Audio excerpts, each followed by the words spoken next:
ملحد کم ہی ہوں گے، کیونکہ ملحد جانتا ہے کہ ایک ہی زندگی آپ کو ملتی ہے اور گناہ کا کفارہ ادا نہیں کیا جا سکتا۔ اسلام کی کمیوں کے خلاف میں اس لیے بولتا ہوں یہاں پر کیونکہ روک دیں۔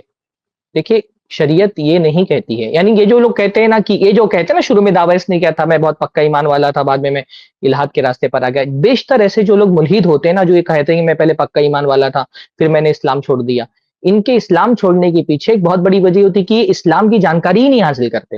انہوں نے سنی سنائی باتیں ہوتی ہیں جو انہوں نے سن لی ہے اور اس کی بنیاد پر اسلام سے بدزن ہو جاتے ہیں اور اسلام چھوڑ دیتے ہیں اگر کسی سازش کا شکار نہیں ہوئے ہوں تو۔ اسلام یہ کہاں کہتا ہے بھائی کہ ہر گناہ کا کفارہ ادا کیا جا سکتا ہے؟ ٹھیک ہے، اسلام جو ہے اس نے توبہ کے دروازے کھلے ہوئے ہیں، توبہ کے دروازے اس لیے کھلے ہیں کیونکہ اگر توبہ کے دروازے نہ کھلے ہوں تو آدمی مایوس ہو کر کے اور جرم کے راستے پر چلنے لگے گا۔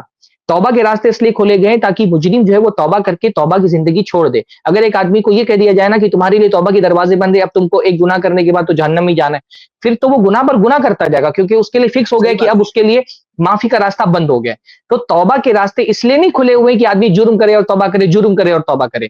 توبہ کا دروازہ اس لیے کھولا گیا ہے کہ جرم کرنے کے بعد توبہ کر لے، دوبارہ جرم کی زندگی میں نہ جائے۔ اس لیے توبہ کے قبول ہونے کی شرط ہی یہ ہے کہ آپ اس نیت سے جب توبہ کریں گے کہ میں آئندہ یہ جرم نہیں کروں گا، تبھی وہ توبہ اللہ تعالیٰ کے قبول ہوگی۔ اگر کوئی بندہ اس نیت سے جرم کر رہا ہے کہ توبہ کر کے پچھلے ہسٹری میں اپنی ڈیلیٹ کرا دوں اور نئے سرے سے جو جرم کر سکوں، تو اس کی پچھلی ہسٹری بھی ڈیلیٹ نہیں ہوگی، اس کو سارے اعمال کا جواب دینا پڑے گا۔ پہلی بات توبہ کے بارے میں اور کفارے کے بارے میں۔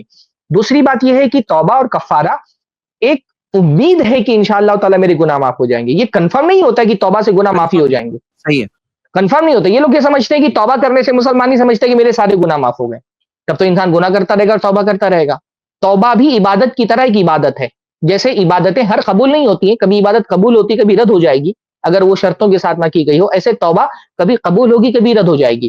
تو ایسا نہیں کہ توبہ گلٹ نکال دیتا ہے انسان سے، توبہ کرنے والا ہی توبہ ہی تو گلٹ، مطلب گلٹ تو پیدا ہی مذہب کرتا ہے، ہاں مذہب ہی تو گلٹ پیدا کرتا ہے۔ ہاں یہ ملحد کو کیا گلٹ ہوگی بھائی؟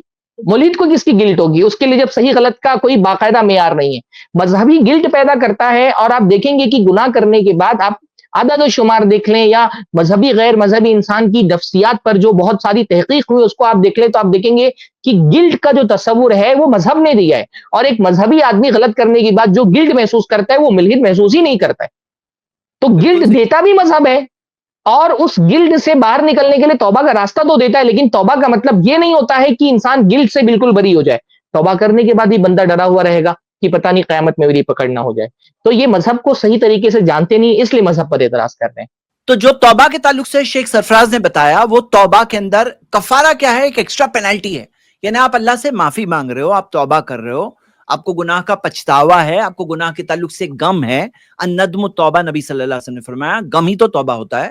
تو غم ہونا ضروری ہے، بلکہ گلٹ نہ ہونا نہیں، بلکہ گلٹ ہونا ملتا ہے، اور ساتھ میں ایک ایکسٹرا پینلٹی اس پہ لگائی جا رہی ہے، وہ ہے کفارہ۔ ہم آگے اس کی تفصیل اور دیکھیں گے، آگے بڑھتے ہیں۔